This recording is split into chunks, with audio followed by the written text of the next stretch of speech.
El día de hoy nos encontramos para hablar de un tema sublime. Nos concierne la estética hegeliana y en sí, ¿quién fue Hegel? Para hablar de Hegel no tenemos autoridad absoluta, debido a que es el filósofo más enigmático que ha pisado la tierra. Ni concepto, ningún filósofo que lo haya estudiado ha comprendido realmente el mensaje que quiere transmitir Hegel. Nacido en 1770, su padre Goethe, su madre María, en Alemania, crean a este monstruo de la filosofía que nos plantea un pensamiento del espíritu y de la fenomenología. Así que nos lleva directamente a los dos temas centrales de este video. El primero, lecciones de la estética. Y el segundo, fenomenología del espíritu.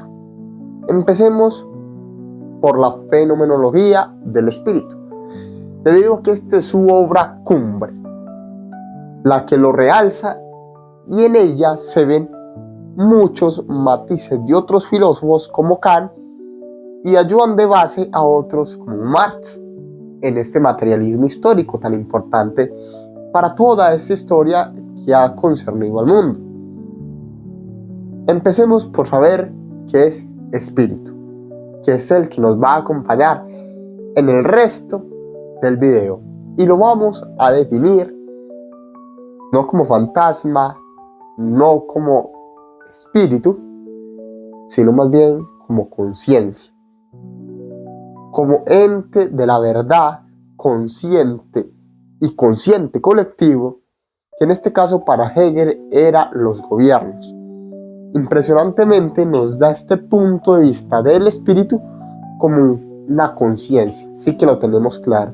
Y hay tres tipos: espíritu subjetivo, espíritu objetivo y espíritu absoluto. En este tercero nos vamos a centrar, el espíritu absoluto. Este es el que nos va a manifestar todo el campo de esta estética simbólica. Lo veremos más adelante. Por momento definamos qué es fenomenología. Viene de la palabra fenómeno, que rescatamos a Kant y nos paramos en el plano del noúmeno.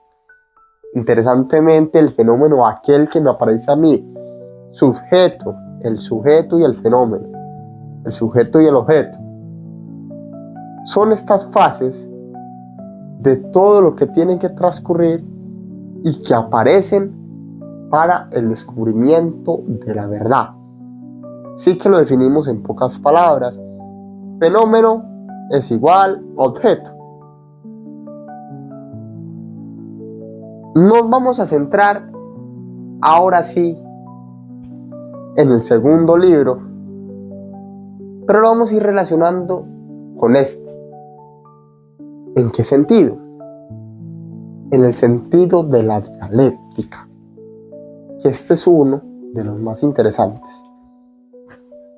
En este maravilloso libro llamado Lecciones de la Estética, Hegel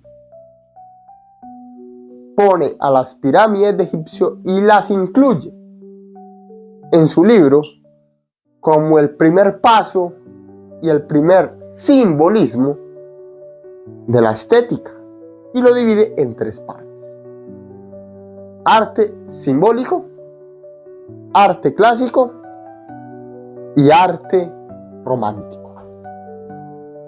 El arte simbólico es aquel que es desproporcionado. En sus magnitudes es sublime, es enorme, es bello, pero no representa de una manera concreta y sintetizada lo que el espíritu quiere transmitir.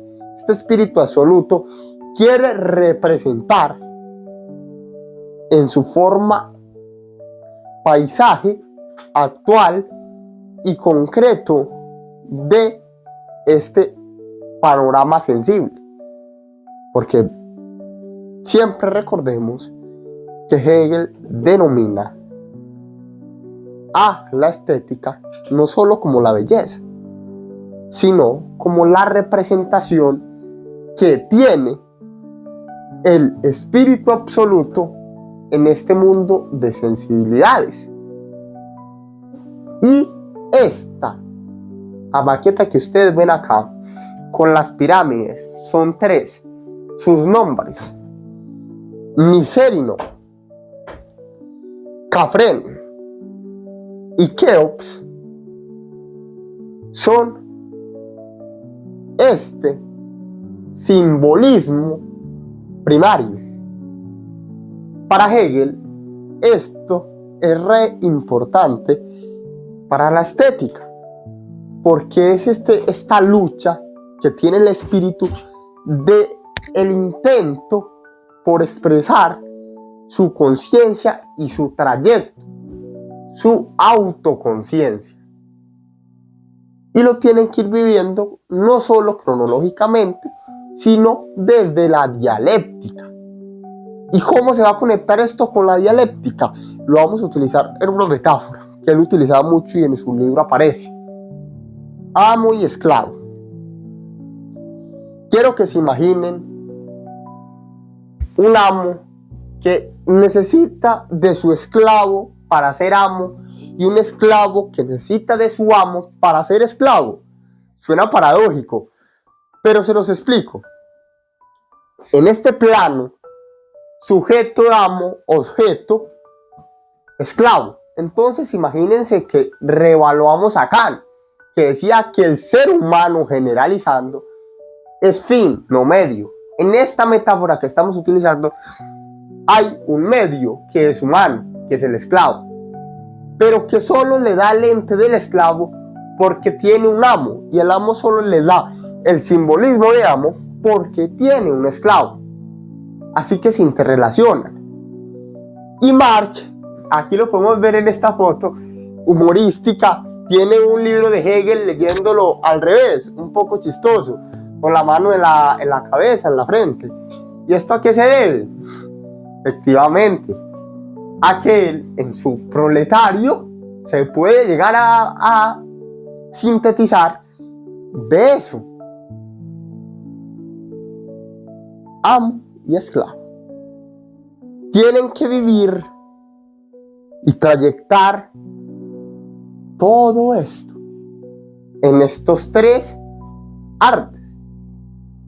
Porque recuerden que el arte es la representación del espíritu.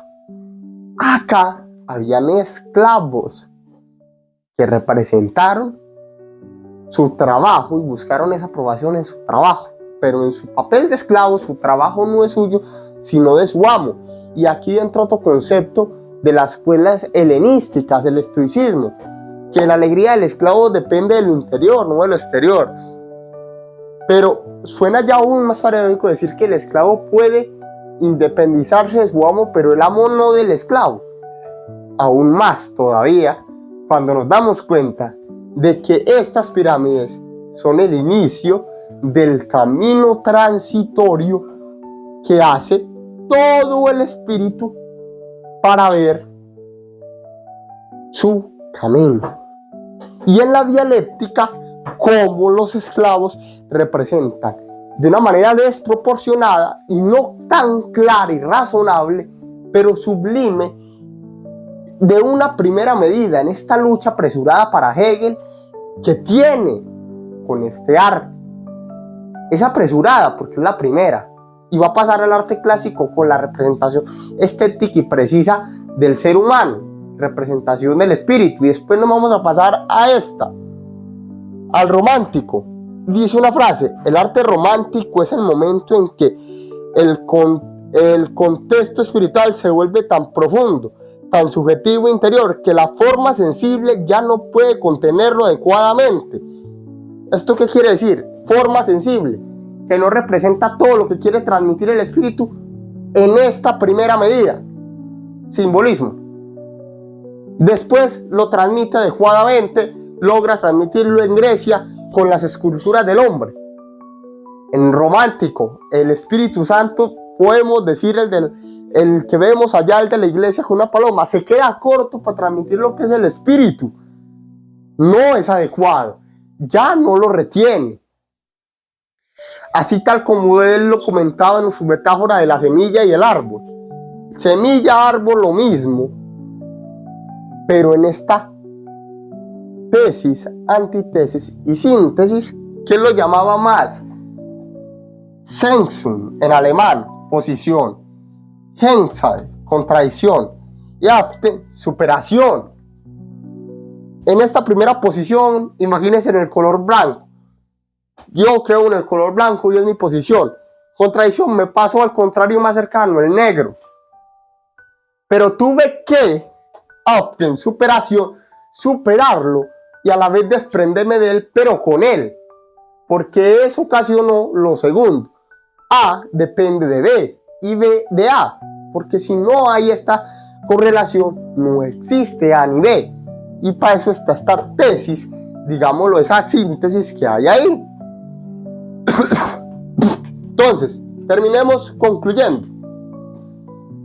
Las pirámides de Egipto, el arte egipcio, es el primer nivel en estas lecciones de la estética de Hegel, arte simbólico. ¿Por qué? Porque representa de una manera macro, espléndida, fantástica al espíritu, pero no del todo razonable y precisa, porque es el primer momento del esclavo, de la fenomenología del amo, donde quiere representar lo espléndido, lo fantástico, lo espiritual, la genialidad, por ejemplo, del faraón.